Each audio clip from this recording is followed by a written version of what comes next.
Hello, and welcome to another edition of the Coach and Benway podcast. This is the Weekly Bile, where we review the week's news and spew bile all over it. I'm Coach Red Pill, joined as always by my co-host, Dr. Benway. Dr. Benway, what are we going to start with this week of the horrors that have happened in the world? Well, you have a few thoughts you wanted to disseminate on our old friend, journeyman, if you will, Julian Assange. What's going on with Julian Assange? Well, Julian Assange, poor bastard, has been locked up in a room in the Ecuadorian embassy in London for the past 6 years. He's been there since 2012. And, the conditions have been ridiculous. He's basically, in a room there. The government of Ecuador changed, and I think the new president, Lenin Morales, I think his name is. I know his first name is Lenin. I could be wrong about his last name. Is not sympathetic to Julian Assange's cause, and so the reason he's been locked up in this Ecuadorian embassy is that, see, originally the Swedes wanted to prosecute him on these trumped up sexual abuse rape charges, and they really were trumped up. They were it was consensual sexual activity by all involved. It was just trumped up, trying to nab him, because a lot of governments back in 2011, 2012 wanted to get him. And so what happened in 2011, these charges came up. Assange stayed put in London, where he was at the time. He was given aid and comfort, as it were, by a lot of liberal people who were on his side at the time. And then what happened was that he eventually, basically, he found himself in a position that he'd run afoul of British law as well, because he basically didn't want to go to Sweden to face these charges, because he suspected, as rightly as it is turning out, that were he to go to Sweden, he would be extradited to the United States to stand trial for him having released all of the WikiLeaks stuff that has dribbled out over the years, the WikiLeaks stuff that has made the organization its name. Such as the famous footage of a gunship helicopter shooting up a bunch of Reuters reporters, who, give credit, at the time it sort of looked like they might be armed insurgents. It was not that clear that they might be photographers with big cameras. So anyway, what happens is that Assange has been locked up in the Ecuadorian embassy that at the time gave him political asylum. So he's in the Ecuadorian embassy. He's got British police just waiting outside the door of the Ecuadorian embassy, waiting for him to come out, which eventually he will have to come out, right? And so he has lost the support of the Ecuadorian government. And because, by the way, the Ecuadorian government doesn't want to run afoul of the United States, because the United States wants Assange badly. And this week it emerged, an inadvertent leak from the Justice Department came out that they have a sealed indictment against him. And the charges include conspiracy against the United States, which is fucking absurd. Okay, I didn't even know such a charge existed. What, are we going to start, locking up foreign governments because they have conspiracies against the best interests of the United States? What the fuck? I mean, it's just ridiculous. Anyway, Assange has not committed a crime in the United States. He has not committed he has not committed a crime in the United States. He did not commit a crime that could be considered a crime in the United States. He is not a U.S. citizen. So what exactly is he going to be prosecuted for? This seems grossly unfair, unconstitutional. The ACLU calls it, quote, unprecedented and unconstitutional. And yeah. Well, I'm willing to bet it's unconstitutional, but I think it's a little bit precious to consider this unprecedented. I mean, you have to realize the nature of what's going on here. To assume that countries, particularly outside their borders, are going to, or even inside their borders at this day and age, are going to operate within their legal framework is a bit much these days. I mean, I think Assange knowingly and not, without merit, decided that he was going to critique power as such. People who used it, abused it, particularly the United States, but not exclusively the United States. You annoy enough people in that situation, you queer their hustle, if you will, they will go after you. Yeah.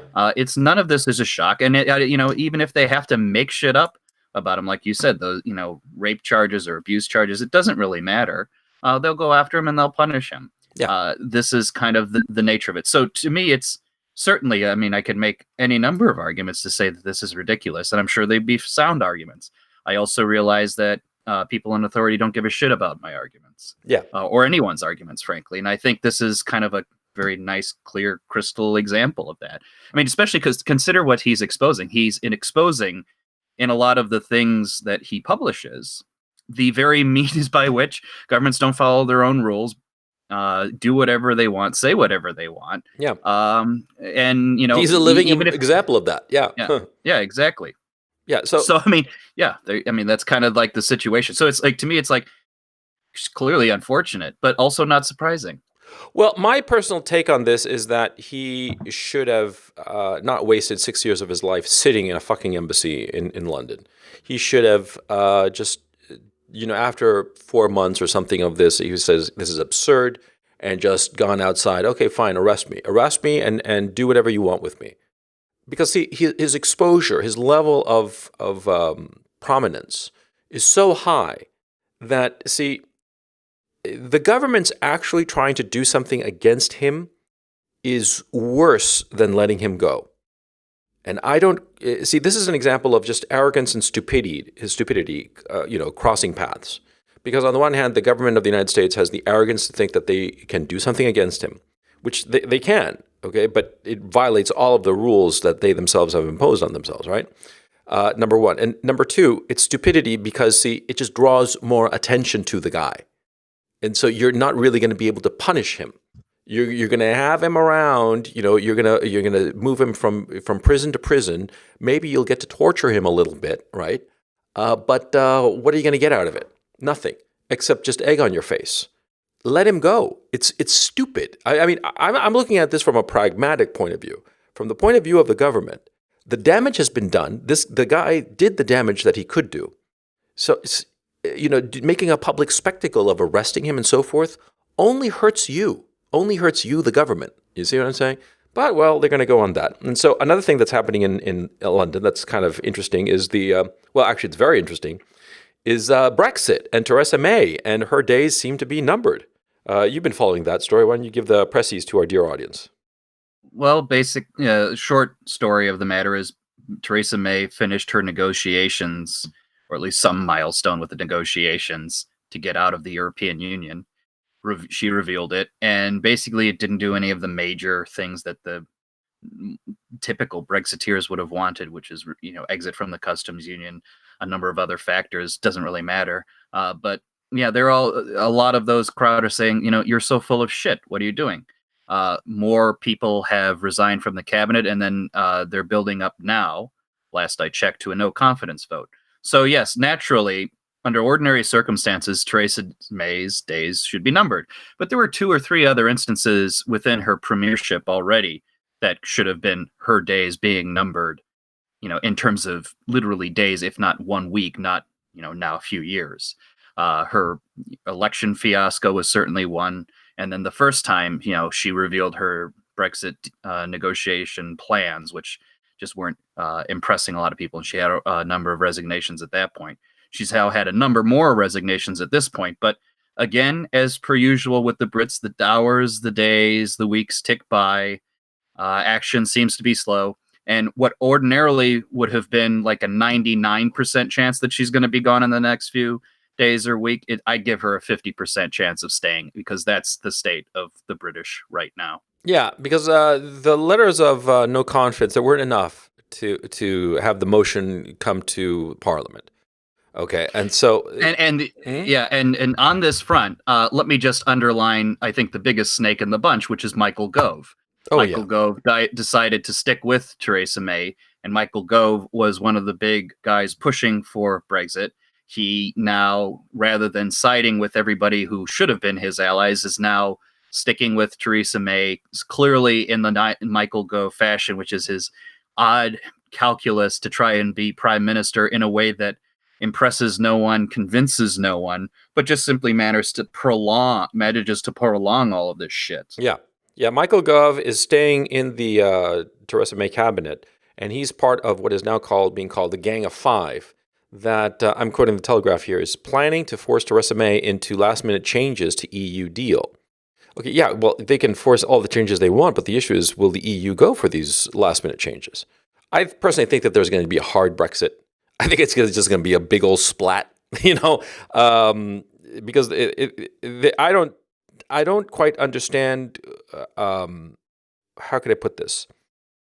See, Theresa May was a remainder, and she acted like a remainder, and she thought that she could just like stretch out the thing and create such a horrible deal. But the deal that she created is in fact worse than the original EU deal, because there would be this weird in between gray zone with no possibility of exiting this relationship with the EU. It would be like, okay, you want to get a divorce, right? Fine. We'll get a divorce, but we'll be forced to live in the same house forever, and we'll never be able to move out of this house.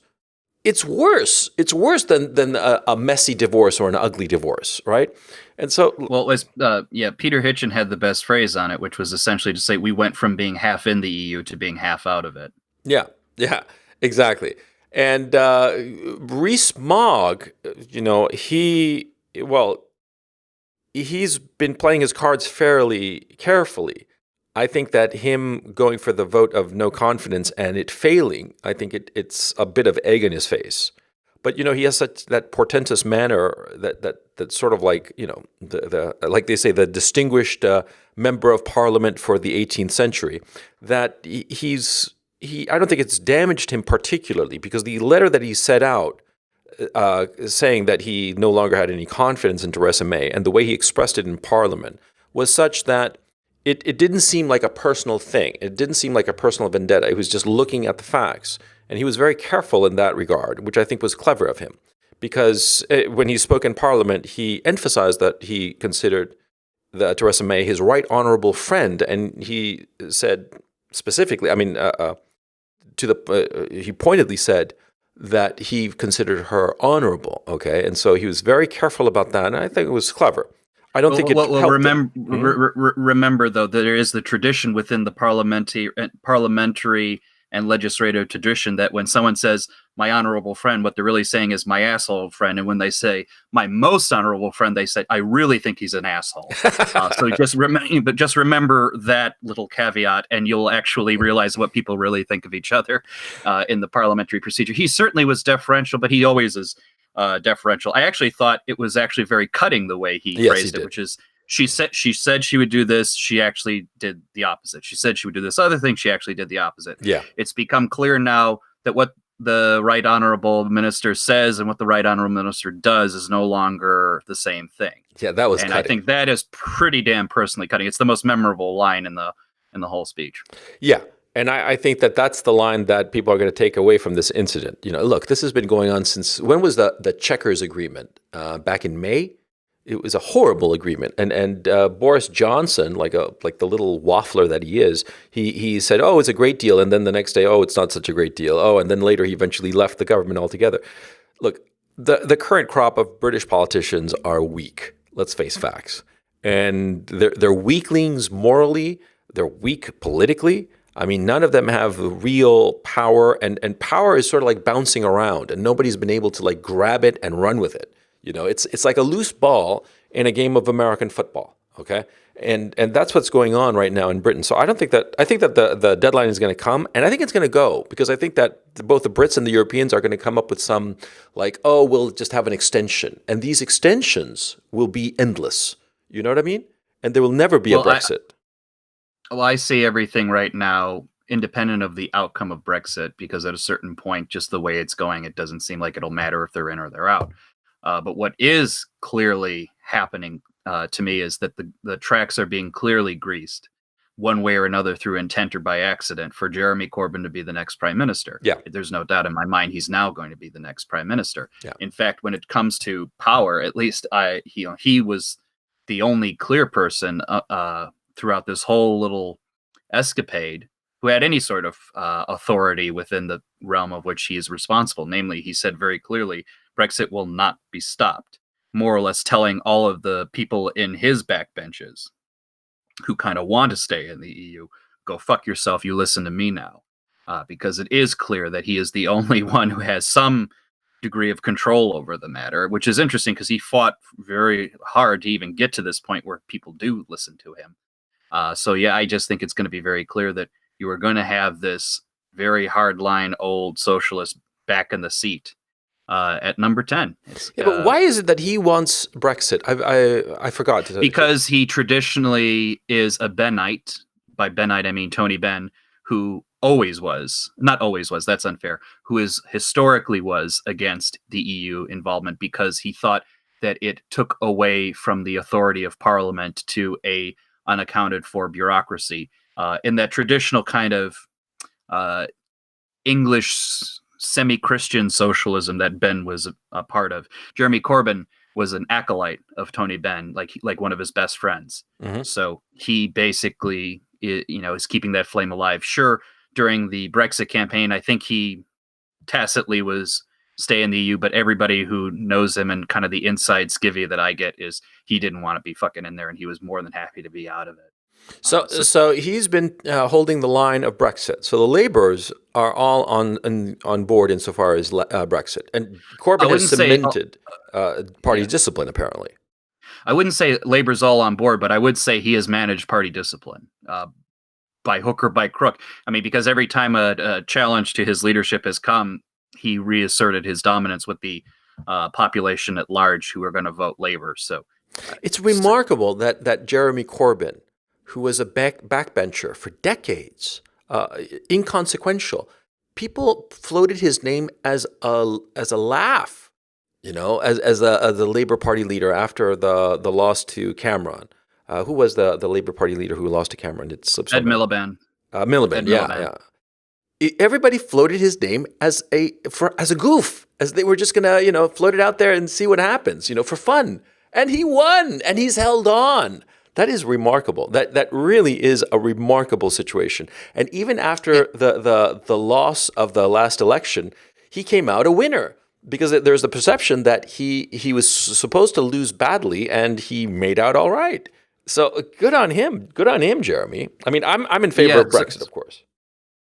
Yeah. So the reason I look at it now is it's just very clear that he was supposed to win, is because the long shadow over the Labour Party that has been a hard shadow to live with has been Tony Blair and the Blairite attitude of basically neoliberalist attitudes, which the old Labour Party wasn't very comfortable with. It was like 18 years in the wilderness to get them to this point. But funny thing was, I mean, Blair is hated by so many people. And the other thing you have to keep in mind, the shadow of Blair isn't even his own shadow. The shadow of Blair is truly just the shadow of Margaret Thatcher one step removed. Yeah. Margaret has dominated British thinking since 1979. Yeah. And, almost has been inescapable. Frankly, Jeremy Corbyn, for good or ill, is the last bastion of sort of anti or kind of difference, I should say, not even anti, but just something dramatically different from Margaret Thatcher's worldview. And he may very well win it. It may very well speak to the end of her influence. Yeah, but the funny thing is that, she was not in favor of the European Union. She was originally, but then she changed her mind on it. So that's like I think the one decent legacy, or that's too harsh on her. It's her most important legacy was to sow the seeds of EU unrest in her own party, because her own party was very much in favor of it for a long time. But she, in her absence, after she was resigned, or was forced to resign from the prime ministership, she went to all the backbenchers who she knew was anti-EU. She supported them and tried to get them to fight their little coups against John Major, her deputy, at the end of the days. And so she kind of furrowed that around. But the truth of the matter is she was very much a neoliberalist in a lot of her policies. Yeah. A lot of the modernizing attitudes of Britain, and I don't mean that in entirely bad way, but also not an entirely good way, were hers. And it's just like how the Reaganite revolution really has been the dominant force in the United States, arguably until Trump, right? I mean, that's the same kind of idea. Yeah, I mean, like, my thinking about the whole neoliberalism is that it wasn't a bad thing per se.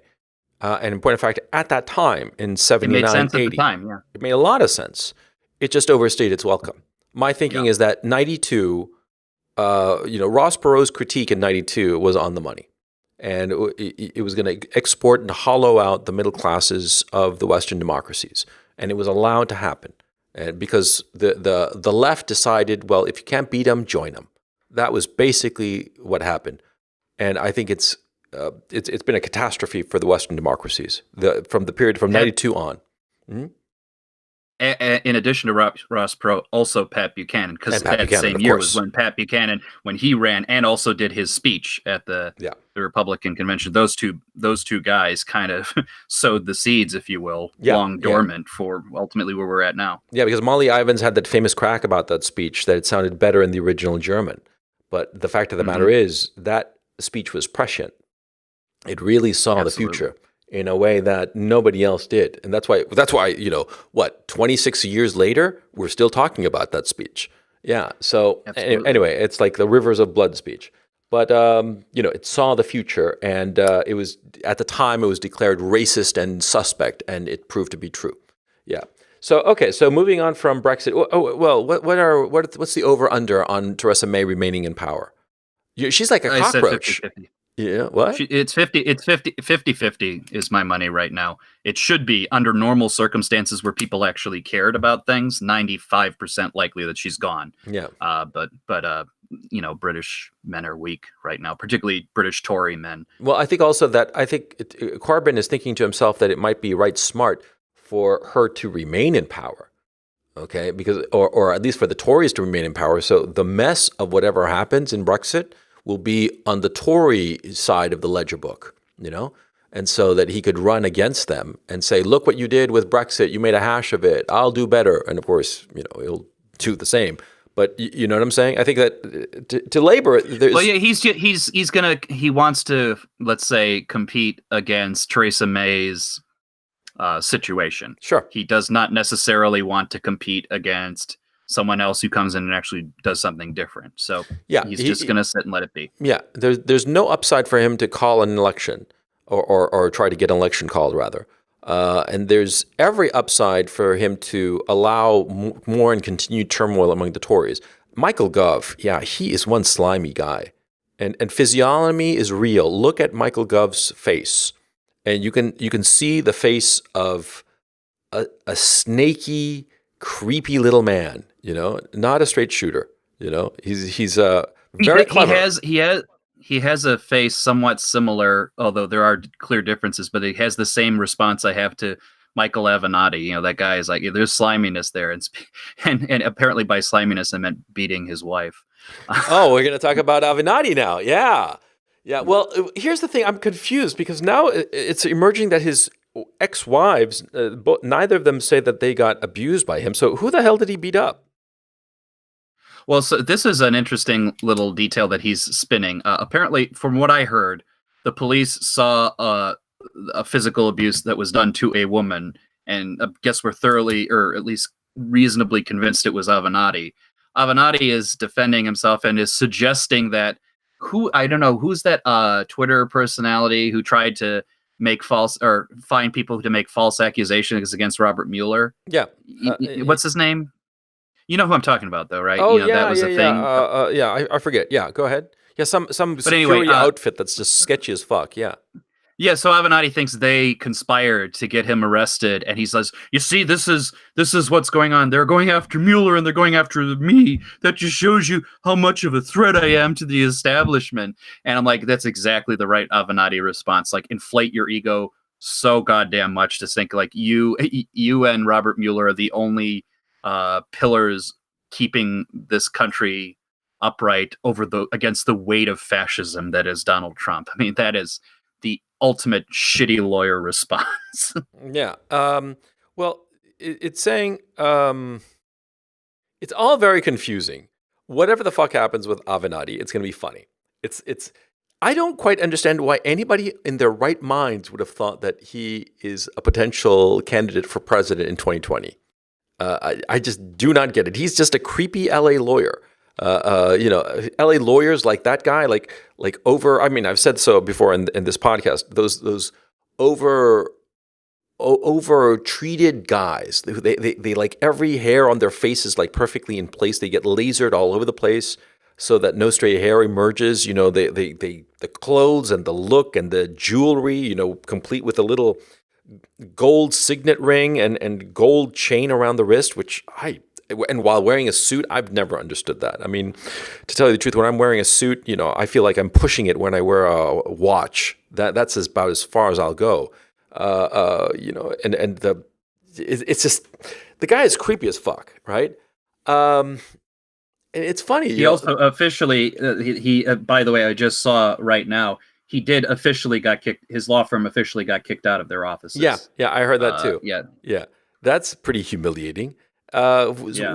Where's this guy gonna? I mean, look, it looks like the Trump curse is real. What do they call it? The Trump curse, they call it. The Trump curse. Yeah, that his critics inevitably get the ever living shit kicked out of them by fate, by karma, by some supernatural force. My thinking, and usually they fall upon the sword that they intended to use to defeat the president as well. Exactly. And so Avenatti is just another case. I think that in a year's time, everybody's going to be like, Ave who? I mean, I think that this is a nobody. But talking about things that are going on in L.A. or California is the whole California wildfire thing.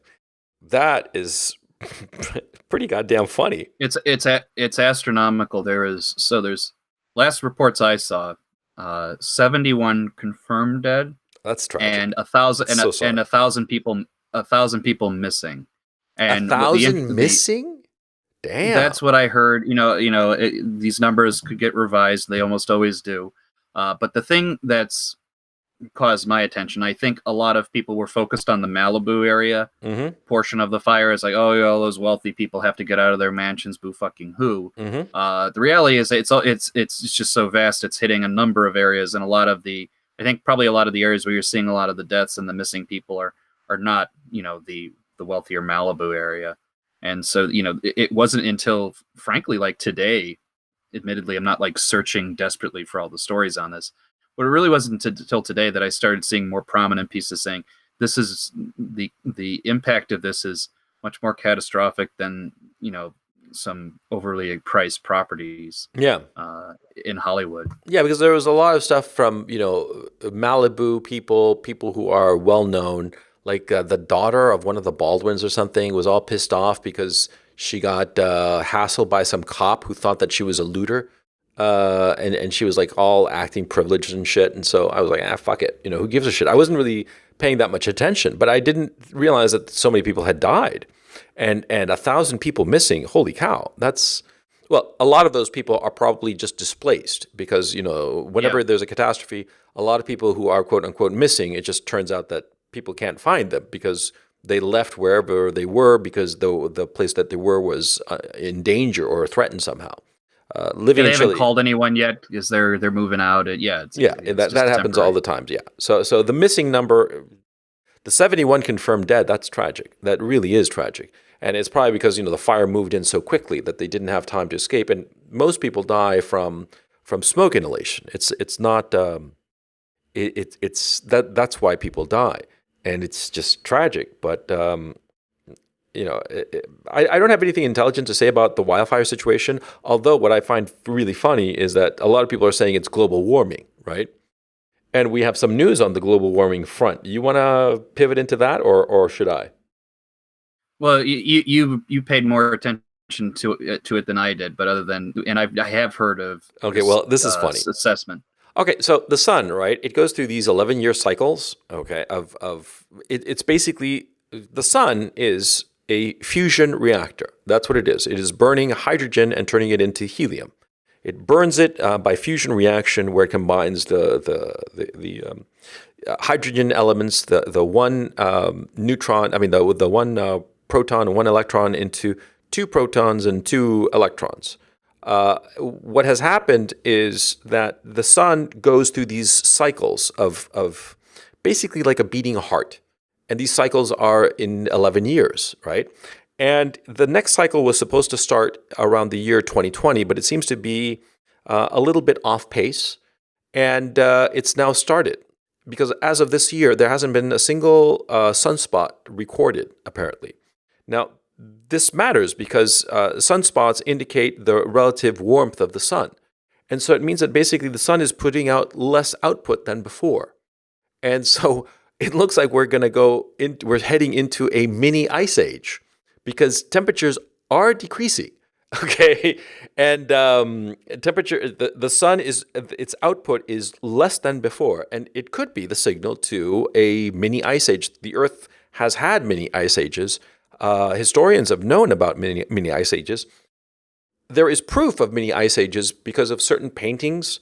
Like, for example, in the 16th century, the Thames River would normally freeze, and it would freeze solid. It freeze solid enough that people would set up shops on the actual frozen surface of the Thames, and people would just, use it as more space in the city.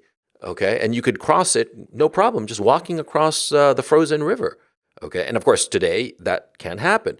And of course, back in the 11th century, when William the Conqueror showed up, you could grow grapes in London. That's why there are a lot of streets that have vineyard in their name, or wine alley or such, because that's where they used to grow grapes, because that was the kind of climate that you had in London at that time in the 11th century. So you see how the temperatures fluctuate naturally.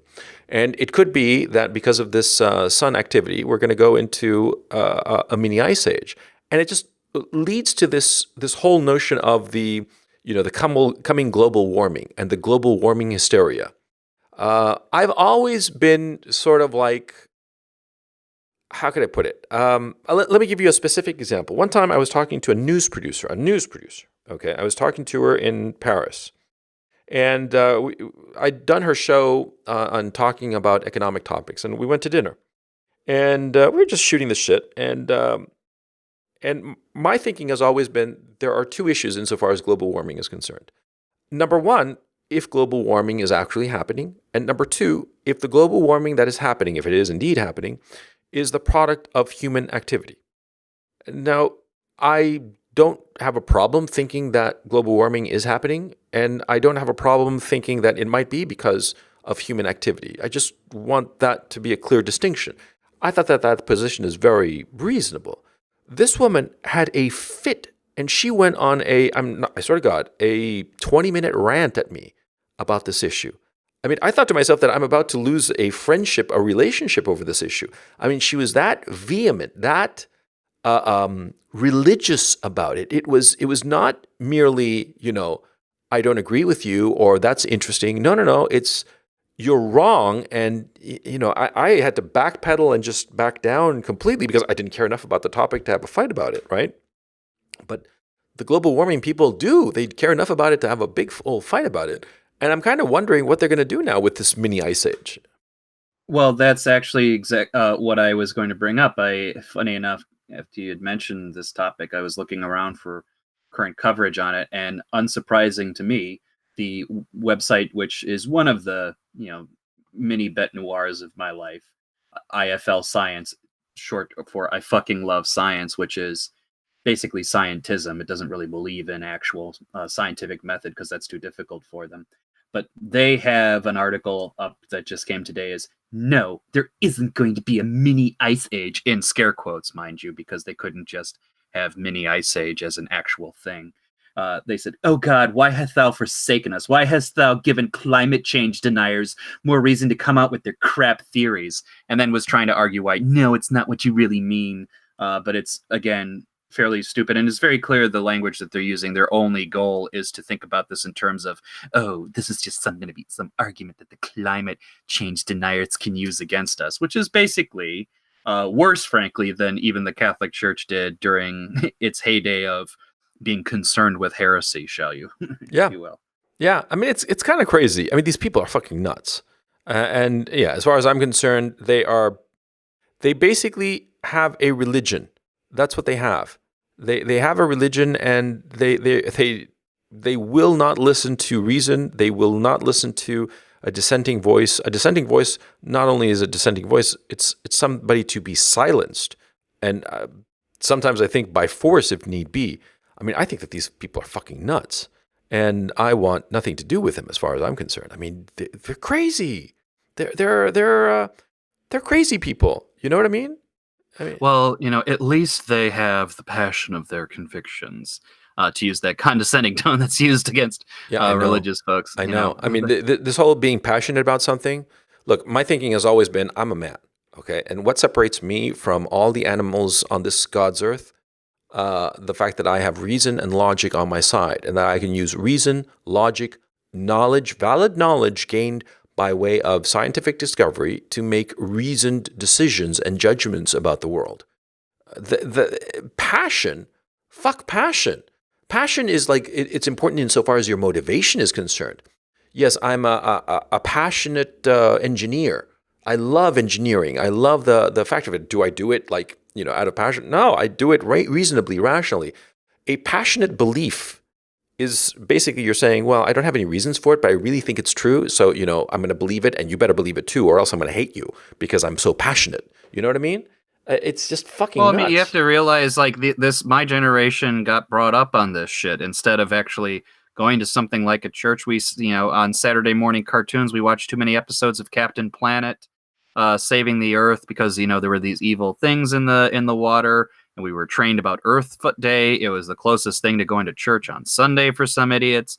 It's unsurprising to me that this is one of the tenets of the proxy religions that we have. I mean, it's just to be expected. Unfortunately, everything you say about like this is crazy is true. Of course it is. I grew up in this crowd that was trained about this, and this is just how they think. Unfortunately, you have to wait another generation to have it breed out. Yeah, unfortunate. So moving on in the weekly Bile, the mini ice age is what do they call it? Climate science denial. I guess we're denialist. Anyway, the next topic is the caravans. Oh yeah, the caravans are arriving and no wall. Yeah, there's. Well, look, it seems clear to me that the current acting attorney general, see to it that those walls are defended, and the what's her name, Nielsen, at the Department of Homeland Security. She seems like she's going to be shown the door, or has she been shown the door already? I don't think she's been shown the door yet, but I think everybody's assuming she will be. Yeah. So anyway, whatever happens there, this caravan isn't going to enter the United States. Of course not. Okay, and I think it's crazy to think that it will. Okay, so this caravan isn't gonna enter the United States, but it's showing up a problem with Trump, that he's going into this whole issue of prison reform, which who gives a shit? I mean, oh yeah, it's an important topic, sure, and I think that there's the problem of the over militarization of the United States police forces and the willingness to imprison every fucking person for every little fucking thing, which I think is crazy. I mean, like for instance, we had on this show Ethan Ralph, who was in prison for what? You couldn't even call it disturbing the peace. The guy was kind of drunk in a hotel lobby, and he went to jail for fucking 8 months. I think that that's crazy. Okay, but. Okay, that's legitimate, fine, but the wall is more important politically. I mean, there aren't some wag, or maybe it was you. No wag. I mean, there weren't crowds of people screaming, "Prison reform now! Prison reform now!" No, I didn't hear that. I heard build the wall. Yeah, that's exactly. Yeah, exactly. So this is a question of is Donald fulfilling his campaign promises? I mean, what did he lead off on? The healthcare reform, then the tax breaks, and I guess those are the big things that he can say he accomplished. Yes, you got all these mini things, but the key issue, the immigration issue that has been troubling the crowd that elected him for the longest time, keeps getting delayed. He loves his talk about it. He keeps talking the shit out of it, and yeah, he put a few thousand troops on the border. The wall isn't there. People are still crossing the United States, both illegal and I think legal immigration is up since he took office. This is now getting to a question of something broader, something I've seen pop up more readily or more openly since the midterm election, which is a little bit more obvious disillusionment with the Trump, not full up giving up on him, but certainly people more open to the idea to say out loud, put up or shut up at this point in time. Yeah. We want to get it done. And a funny little detail came up about this, kind of summarizes the two mindsets I think you're kind of dealing with here. A guy I don't typically like that much because I think he's a snake oil salesman at the end of the day. Mike Cernovich Mm-hmm. basically had a tweet which I thought was interesting, which is he says, "Are you so honest question? Are people getting a little bit tired of making excuses for the president?" And I'm sure some people interpret that like, "Oh, are you getting tired of making excuses for him saying like shitty tweets or mean things?" That really wasn't. You know who Mike Cernovich is. That's not what he was concerned with. He was concerned with, "Are you tired of making excuses for Trump not doing the things he said he was going to do?" Right. And there are some people who are more like, yeah, he got to put up on this wall or shut up. But then there's also the crowd who's always like, I'm tired of you, Mike Yeah, Cernovich. yeah, yeah. You're changing your mind, or I'm not tired of winning yet. And that everybody who's still a fan of the president, all they do is kind of repeat the sloganeering he does, like not tired of winning yet, MAGA, all the other things. And I keep looking around and saying, yeah, I did not know that MAGA meant let's have prison reform because Jared Kushner's dad went to jail for a legitimate reason. Yeah. That's what we get. Oh, I didn't know MAGA meant, a tax cut that didn't necessarily hit every one of the voters. That's apparently MAGA. This is getting a bit tiresome, right? And my attitude towards it, if you're going to take what Trump represents seriously, you have to judge his achievements seriously. Yeah. And repeating slogans that he has given you is insufficient, Yeah. especially when he apparently can't even kick Jim Acosta out of the White House without the courts ruling in favor of CNN and Acosta coming in. And it's not just like a case like that. It's also the case, what was it, about a year or so ago when that one girl who was killed in San Francisco, on the Embarcadero by the illegal immigrant, he gets off. And, Yeah. the president hasn't done anything about this. The core issue that people voted for, the core existential issue that is not only keeping people up at night, but is literally getting people killed, is apparently, chatter for the president, but no action at all. And his sternest allies at the beginning are now his harshest critics on that front. And Coulter being the prime example, like every day, what tweet does she use to start every day with? Miles completed on the wall, 0. Miles begun on the wall, 0. Next report for tomorrow. Yeah. She knows. She knows what will get people to vote for him. She knows what will cause people to not vote for him. And this is now a serious issue. And I think, whether people know it or not, I'm experiencing and seeing on our side broadly a lot more disinterest and disillusionment with the political scene. They're not focused on it. They're in our little corner of the world. I'm sure everybody's noticed like all of the high level of shit fighting going on. I won't go into the specifics. I'm just using it as an example to say people aren't really interested in what Donald Trump's saying anymore. They're more interested in seeing who said or did the latest stupid shit, or we're talking about furries, This is a sign that people aren't energized enough to do shit. And frankly, the other side seems energized enough to get what they need done. So take that as you will. Sorry, I went on a rant on that one. No, not at all. I pretty much agree with you, is that people are a little bit exhausted with the Trump presidency. People on our side, okay?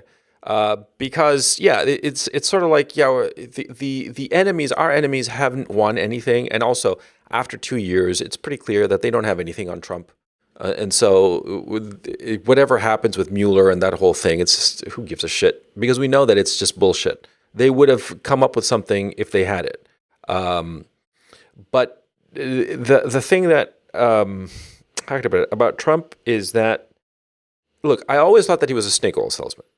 From the get-go. That doesn't mean that I thought that he couldn't get things done things that I wanted done. But I always recognized him as a snake oil salesman. He'll say whatever is necessary because that's how he does things. He's just a blowhard used car salesman. I thought that by this time he would have done the wall, or at least started, something. But I think that this was a mistake, and I think it's a bigger mistake.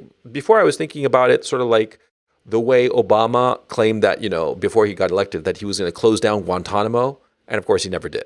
He never, in the 8 years of his presidency, he never did. And then after the fact, he was like deeply regretful of it. He said, I should have closed Guantanamo Bay the second I arrived in office. Oh yeah, that's all good and fine to say after you're gone from office, but fuck off, right? I was thinking that the wall was sort of like that kind of issue for Trump, that the political reality would make it such that he figured, why am I going to spend political capital on this shit when I got other bigger fish to fry, or things that matter to me more than the wall, right? And later he would like all hem and haw and regret it, but big deal. But I'm coming to the conclusion that maybe the wall might be politically more damaging to him than I had realized before. I think it's something. Yeah, people want it done, but I think it's really kind of like an existential thing for a lot of people. A lot of people are feeling, yes, this has to be done. I think, of course, also that the wall in and of itself is it's a metonym for a desire to protect jobs, for the old way of life to not leave, as it has been happening to so many people, especially in the heartland of the United States, in what the West Coast and East Coast call the flyover country. I think that Right. it's a metonym for their desire for things to go back to the way they were, for Yes. and it's not just a wall to keep people out. It's also a wall to keep an old lifestyle in that just is not coming back, quite frankly. I mean, all these trade deals and all the rest of it, it's not really going to bring all the good times back. Those days are gone forever, my thinking is concerned.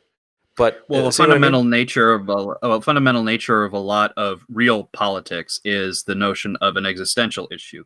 Often, I've said before, the friend-enemy distinction is fundamentally one of the core elements of politics. Right. Part of that is having a limit space where you say this is who we are and this is who we are not, and a physical wall is actually a very good manifestation of that.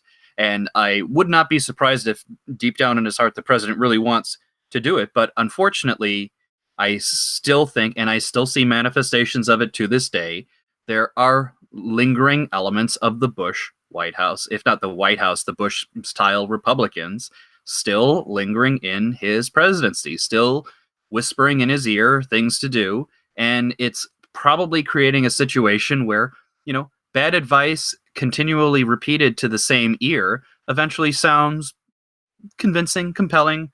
Okay, well, I'll take it under advisement, or I have to compromise with it because I'm being told, something like that. You think it has more weight than it really is.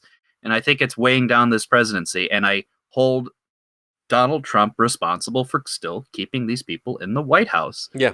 When it's very clear that they don't have his interest at heart. Yeah.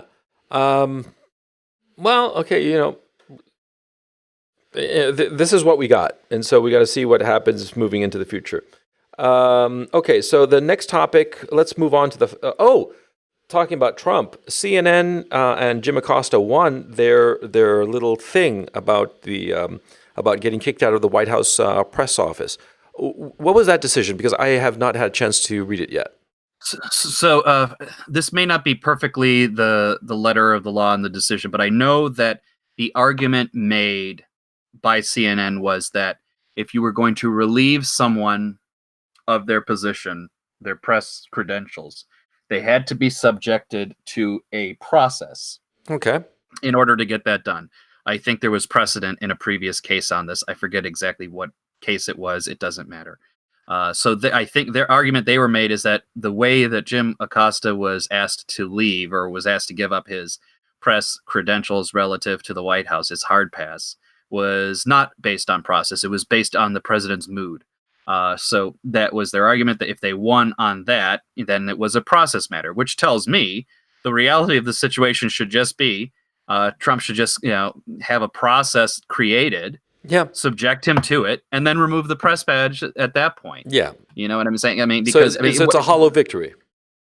it should be, but you know how things are. People convince themselves that it's more important than it really is, or they lose the nerve to continue to resist the matter. I think you could easily come up with a clearly defined process that says why Jim Acosta should get the fuck out of that building. Well, I think that what would be easy for I think that trying to have the courts compel Trump to do a behavior that he doesn't have to, because he doesn't have to have the press in the White House. He doesn't. There's no law that says the press has the right to be in the White House. Why don't you just kick them all out? Right. Just say, I don't want you anymore. Out, all of you. What the fuck? I would actually get rid of them. Well, it's interesting because you know how the media event would happen after that. After all the press was out of the White House, CNN and MSNBC would act like it's the siege of Baghdad and say it's day 325 of our exile from the White House, and like they're peering from the bushes and saying, "Oh, shit's going on. Here's our heat sensing cameras to detect what may or may not be going on in the Oval Office at this time." You know what I'm saying? Like they would make a whole fucking spectacle out of the thing, not have any real news to say. But guess what? They're in the White House and they still don't have any news to say. Yeah. I mean, it would be pure bread and circuses at that point. Yeah, I look. It's sort of like the suit against Donald Trump over his Twitter account. See, it's his personal Twitter account. If he wants to block somebody, so what? Fuck off. Yeah, I mean, I don't quite see the problem here. If the guy is on Twitter and he just doesn't want to deal with somebody, why should he be forced to having to deal with somebody?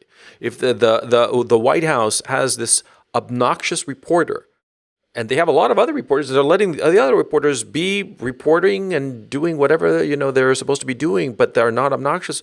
Well, why do they have to put up with an obnoxious fuck? I mean, no shirt, no shoes, no service. You know what I'm saying? I don't see the problem. For the Twitter, the argument that they would make, and I'm just giving you what the argument that they would make. I'm not saying I endorse it. Was that because the president, through his personal Twitter account, promulgates policy decisions made from the White House, and he does it independent of the fact that there is a POTUS 45 Twitter account, suggests that, well, because he's issuing policy statements from that Twitter, those policy statements in and of themselves should be available to the public. Therefore, when he blocks someone, he's blocking them from public information. I'm not saying that that's a wonderful, beautiful argument. I'm just saying what the argument is. The whole Acosta in the White House thing, I think that's even more ridiculous to me. But this is the way that the media is playing the game. And to me, the shocking maybe is too extreme, because after I thought about it, I'm like, that makes sense. What was surprising was after CNN gave their suit against the president, Fox News said, we side with CNN. Yeah, what was that all about? New leadership at Fox is probably what it was all about.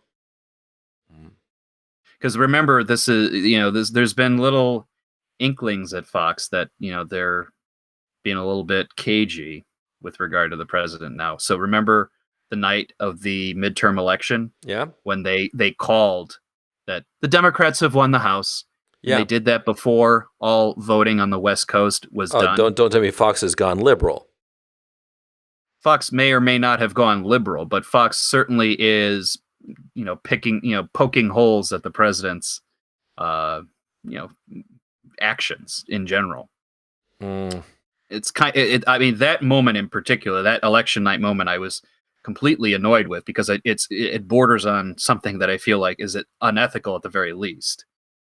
Yeah, you shouldn't call any election for anything until all the votes are in. Yeah. Yeah, but okay. Nah, I'm Jim Acosta, man.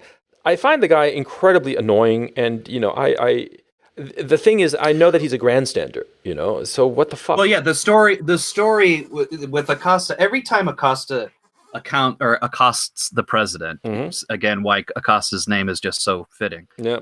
It's like someone is writing this fucking reality in a book. It's a weird postmodern novel. Yeah. Yeah, exactly. Anyway, every time Acosta does something, it's very clear that he puts himself as the center of the story. Yeah. It's partly about him. Partly? And partly, yes, exactly. It's very clear that, it's like he wants to be recognized as the reporter of this era. It will be like, in the years to come, they'll remember the time Jim Acosta stood up against Trump's Goliath and all of this other bullshit. And he's been doing it since, frankly, before Trump's presidency. Remember the attacks that were made on the president in December of 2016, when I think the PP document came out, and that's when the president's first started saying you're fake news to CNN. It's been going on since then, and boy, it ain't stopping. No, apparently not. So we got the Costa situation, and moving on to a little Washington news.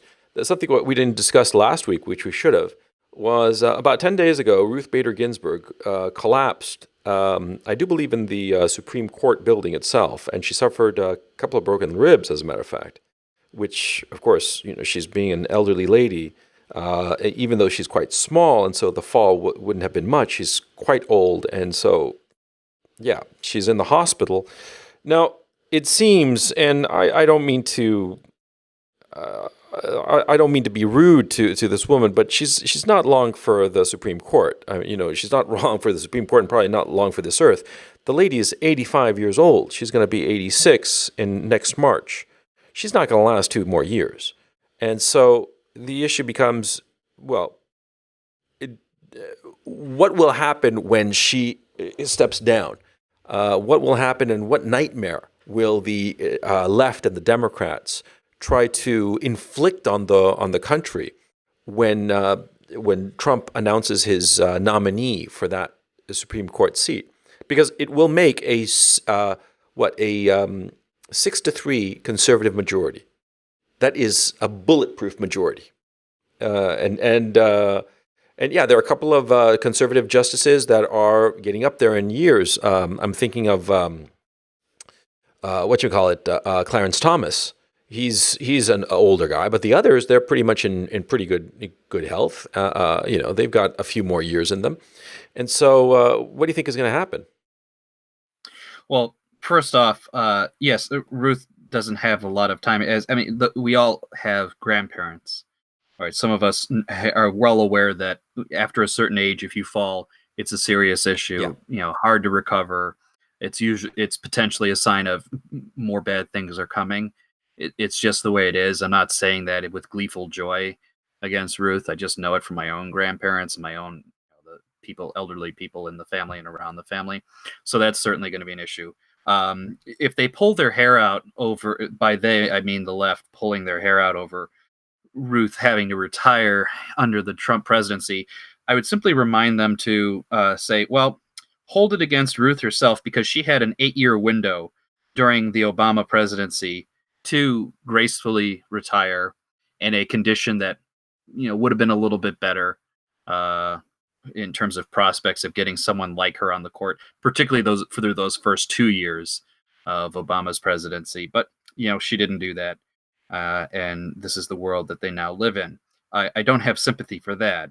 The president is highly likely to be in a position to bring about her replacement, and because the Republicans now hold this or continue to hold the Senate, it will be not in her favor. Yeah. The Democrats will probably try to do the exact same thing that they did against Brett Kavanaugh. It's not going to come as a I think it'll be worse. It'll be worse, but go ahead. Yeah. Well, anyway, whether it's worse or not, it's the same strategy. They'll continue to use it. There's nothing. I mean, this is a very regular theater exercise as this goes on, right? So, clearly Ruth's days are numbered. I can't say that I'll miss her, but I also think that, the Democrats are probably, and here's one thing I'll say, I won't say it's in Ruth's favor, but I'll say it's sympathetic to her. She's clearly under more physical strain now than she's ever been. It's just the nature of age. Mm-hmm. And I do know that the Democrats are going to go out of their way to say, Ruth, you got to stick in there. I mean, like, the poor woman could be struggling to breathe, function properly, and they'll still tell her to do her fucking job because we need you there until we can, until Orange Man is gone. Yeah. Until the bad Orange Man is replaced. And I'm like, that is very cruel to impose on an 80-some-odd-year-old woman. Yeah, I think so. Impose on an 80-year-old anybody. Yeah, I agree. Look, I'm looking at the justices by age. Okay, now here's the thing, and this of course makes a lot of sense, that the two oldest justices at 85 rather, Ruth Bader Ginsburg, and at 80, just turned 80, Stephen Breyer, they were appointed by the Clinton administration back in 93 and 94, respectively. Now, they form, with Sonia Sotomayor and Elena Kagan, the core of the liberal bench, right? because Sotomayor and Kagan were appointed by Obama. They are 64 years old, respectively, and 58 years old. And so those two ladies are going to be there for a couple of more decades, right? At least a decade and a half in the case of Sonia Sotomayor, assuming that 80 is as far as they can go, right? But potentially, it's not just Ruth Bader Ginsburg; it's also Stephen Breyer who could be sunset in the Trump administration. It is reasonable to think that an 80-year-old white male, his faculties are going to start to decrease relatively quickly.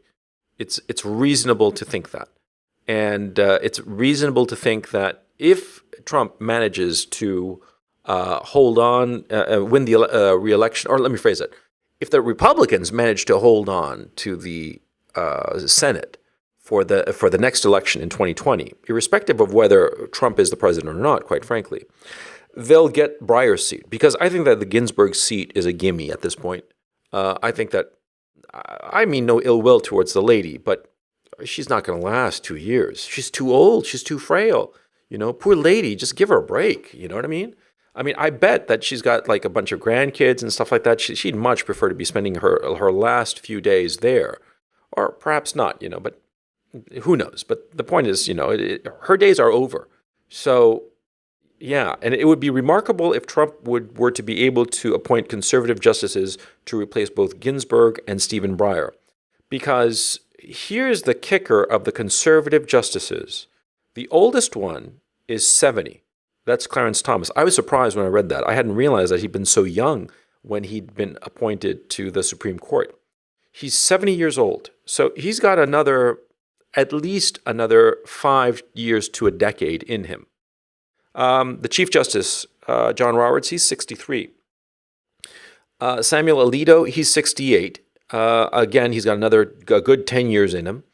And insofar as Neil Gorsuch and Brett Kavanaugh, they got 2 decades in them. No sweat, without breaking a sweat. They are young men. Neil Gorsuch is 51. I'm kind of shocked because the son of a bitch is almost my age. He's 51 years old, and Brett Kavanaugh is 53. They easily have another 20 years in them. Easily. Without breaking a sweat. Because for those of you who don't know, there's a great book by Bob Woodward called The Brethren. He wrote it back in like the 70s or something like that. It was about the Supreme Court and the actual mechanics of the Supreme Court. He did a whole thing about the Warren Court, not the Burger Court. And the book is really interested in that it shows the mechanics of the Supreme Court and how the clerks write, 95% of the opinion. It's what it is that basically the justices show up, they read everything, sure, and they basically tell the clerks, look, I want my decision to go along these lines. And the clerk go off and write it. And the justice will take it and rewrite it. And sometimes they rewrite it heavily and depending on the mentality and the temperament of the justice. Or else in other cases, the justice is like, oh, this looks great. And he signs his names to it, and that's that. That's a temperamental thing. But it is not a job that is physically that stressful and demanding. Okay? It's physically stressful and demanding to the clerks, but not to the justices themselves. Yeah, very interesting. It's my favorite job in government that I would like to have.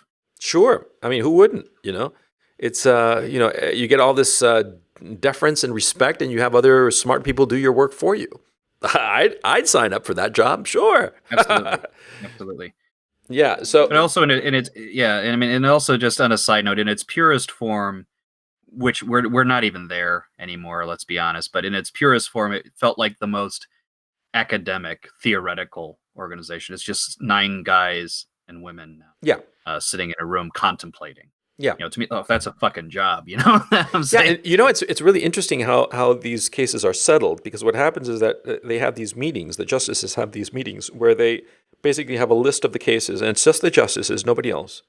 And the Chief Justice usually runs these meetings, and they have, okay, these are the cases, and so they start saying, okay, what are we going to vote on these issues?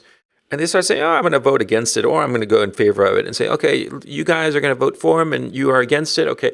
And the Chief Justice says, okay, you guys, write your opinion, and since I'm in the majority opinion, because what happens is that the Chief Justice has the right to assign who writes the majority of opinion if he is on the side of the majority. Okay, Right. that's his prerogative, and also he has the other prerogative of which cases, what order of the cases to hear, and Yes. but he doesn't have the right to determine certiorari. That has to be like a quorum, but I forget how it worked. Okay, but it was really interesting, the mechanics of it. But basically, they just sit around with a notepad and pencil, going through the cases that are on their docket, and they just decide right on the spot. And then they go and write their opinion about it, And sometimes they argue, and it was interesting in the book. Woodward reported how sometimes in that discussion, sometimes they change each other's minds, and that's kind of interesting. And how the collegiate nature and the fact that they have to get along can sometimes have a tremendous impact on the decisions, just on a human level. One justice saying to the other, something, I think that your arguments are right, so I'm going to side with you. Holy shit, pretty cool. I was about to say it's like at a much larger scale. It's like 12 Angry Men, Yeah. Although in this case 9. Yeah, very interesting. Yeah, very interesting. So anyway, the last item to note is something going on with the FANGs. The FANGs being Facebook, Apple, Amazon, Netflix, Google, Spotify. That's the name Wall Street has given to these tech firms. And I think that FANGs is a good acronym for them because they do seem to have their fangs in our society. Ho, ho, ho. And so 2 issues. Amazon's HQ, second HQ, which actually turned out to be a second and third HQ, and the Facebook shitstorm. Now, the Facebook shitstorm, I am not quite on top of it, so why don't you give the pressies on that? Yeah, just so in short, because I think this is still fresh, still developing, but essentially what was going on at Facebook in the aftermath of the Russia bought fucking Facebook ads. We got to fix democracy. Facebook decided how, why, when, and where, I don't fucking know. They went to some sort of, I don't know if it's a public relations firm or some sort of researcher firm, something that politicians will typically use. I think it's called the Definers. Mm-hmm. It's an organization that I think historically had worked with Republicans, but basically they told this firm to collect and disseminate dirt and data on Facebook's critics. Essentially, like one of the critics, and the New York Times, I think, wrote an article on this, so you'll be able to find it. But apparently, one of the critics of Facebook was described by this firm, probably on behalf of Facebook, to refer to this critic as a George Soros-funded conspiracy theory fake news creator. Let me repeat that. Facebook decided to call one of its critics fake news paid off by George Soros. Holy shit. I think that's well worth underlining because I found it very fucking humorous at the end of the day. But yeah, so this got out and it's very embarrassing for the leadership at Facebook.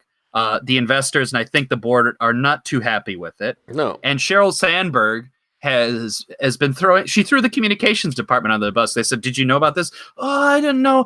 Communications responsibility. I don't know everything. You're the COO. You should know." I don't know. Yeah. No, it's reasonable. It's reasonable for her not to know. I mean, the company is huge, right? And so what every fucking little division is doing is sometimes you lose track of it. And there are always some yahoos at some big company that wind up doing stupid shit. But yeah, to say that they're George Soros funded fake news, holy shit! What has Facebook gone 1488? No, I think that exactly. The whole situation. Look, I personally think that the FANGs are going to be broken up eventually, but that eventually that's the operating word because Amazon dominates every facet of retail, of the retail sector. It is a catastrophe, and I think that Amazon should have been broken up decades ago. I mean, it should have been broken up back in the late 90s because you cannot have one player be so dominant in the retail of any one industry, let alone all of them. I mean, look, I'm the kind of guy who thought that Walmart should have been broken up years ago, decades ago, back when Sam Walton was still alive. I think that for those of you who don't know, see, the modern supermarket was the invention of a company in the South called Piggly Wiggly. See, before you would go into a market, and we would walk into the store, and there would be a counter all along the store, and you'd go up to the counter, and behind the counter were the products, sort of like a pharmacy, right? And the person there would say, "Yes, sir. What do you want?" And you'd say, "I want that can of beans, or that this, or that," and you'd pay it. He'd take it down from the shelves, and you'd pay it. Piggly Wiggly invented the notion of making their warehouse the shopping area, where everybody would exit through a single exit where they'd have to stop by the checkout girl. That was an invention. So it's not, I mean, think about it. It's not a natural development.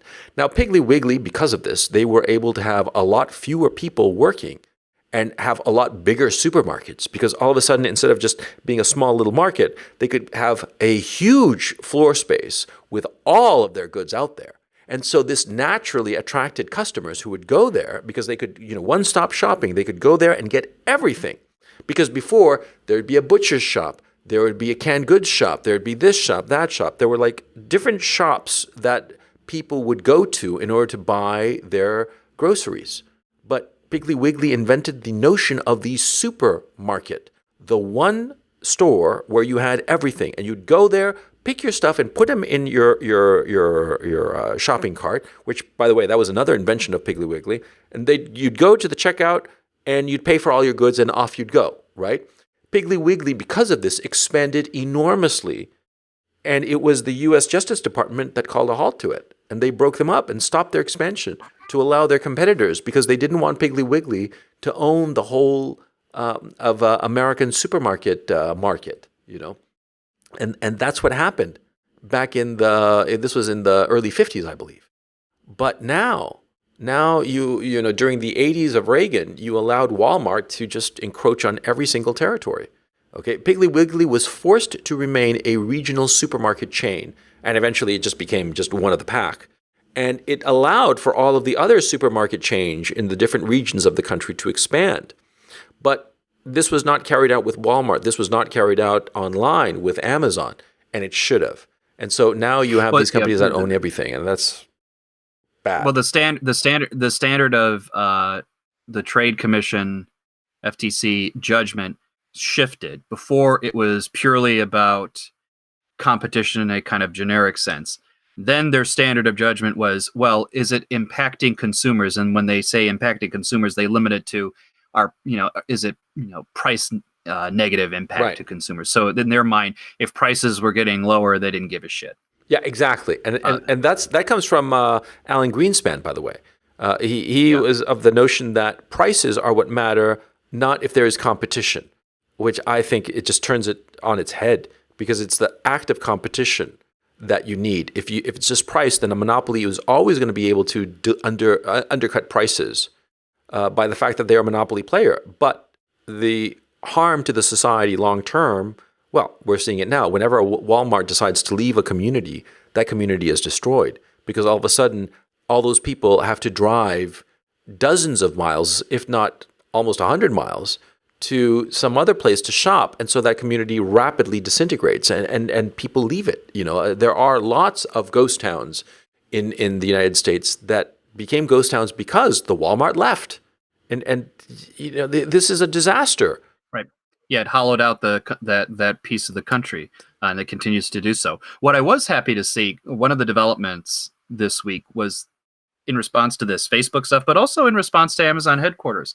I was surprised and happy to see that members of the Democratic Party said, Facebook can't regulate itself, and the Amazon headquarters stuff, where we're just literally giving them away tax increment financing and all these other things, is not a great thing. No. And I was happy to see that, not just because I agree with it, but also, I saw a stat earlier today that said, I think of the 50 richest zip codes or counties in America, like 40 or 40 plus are governed by Democrats. It would suggest that the Democrats have become truly the true corporatist party. So within that structure that you are actually seeing the rhetoric of what they used to be like, which is, hold on, this is kind of bullshit, even if it's coming from Senpaku Wise herself, is worthwhile to see. I'll give her credit for that. Because Amazon is getting away with being, given all these lush gifts in terms of like I'm using tax increment financing. I'm sure they're using something like it, but TIF or tax increment financing is what they do in Chicago, which is to say they store up in a district tax dollars that they use to woo businesses by saying, oh, we'll give you free tax or a tax break to come in, because their assumption is, oh, it's a good investment because they'll hire people and whatnot, and our local community will benefit. I'll tell you right now, if it's Amazon's corporate headquarters, they may hire some fucking janitors nearby, but the reality of the situation, they'll bus in whoever the fuck they want from wherever the fuck they want to get the high paying jobs. Exactly. That's the reality of it. And also, who the fuck is Amazon to say, like, why are we doing a freebie for Amazon? Are they running around with like a guy on the street with an eye patch and a tin cup? Yeah. That they need a fucking break. I mean, come on. And that's some of the smarter conservatives, a lot more. This was a happy development this week. A lot of people, right wing, left wing, said, this is kind of bullshit. Why are we giving them so much fucking shit? And the only people who were trying to say, oh, Amazon, blah, blah, blah, such a wonderful place, are the stupid, like I said, the CRTV conservatives type people who said, NPCs. Yeah, exactly. And I'm like, just remember that these people, all they think of is like, well, Amazon gives me wonderful things. You buy stuff from them and everything. Bullshit. Fuck off. And the other fucking critique I hate. Sorry, I'm going on a rant again. But I love when people say it's like, well, you're a hypocrite because you use Amazon. That's like saying like, oh, you critique capitalism, but you buy things like food, so you're a hypocrite. Yeah. Yeah, no, I mean, I shop at Amazon and I don't have a problem critiquing it. If that makes me a hypocrite, fine. I'm a hypocrite. Fuck off. Well, there's this other thing. People assume that just because you're a hypocrite, that you must necessarily be wrong. I'm like, all hypocrite says is one of the things you said is wrong. It doesn't say which one is. Yeah. But look, I think that the how could I put it? The argument from hypocrisy, the tu quoque fallacy, right? I've never given it much stock. It's effective rhetorically, but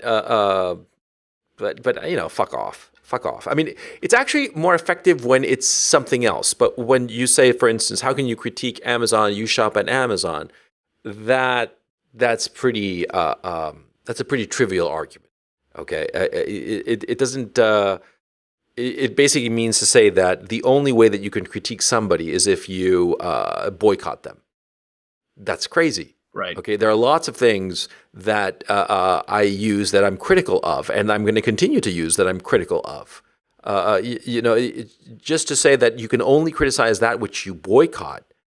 No, that's not an argument as far as I'm concerned. But well, there are people like that, and yeah. So anyway, that seems to have been the state of the week. So we've gone on. We've tried the patience of our listeners far enough. We've gone an hour and 18. So this has been the Weekly Bile of the Coach and Benway podcast. I hope you've enjoyed the show. And Dr. Benway, would you like to leave us with the final word? Everybody submit mass applications to Amazon HQ 2 or 3 or 4 or however many fucking new headquarters they have. And change the face of Amazon while you're at it. Yeah, make it more conservative. Yeah. So on that happy note, I will catch you next time. Take it easy.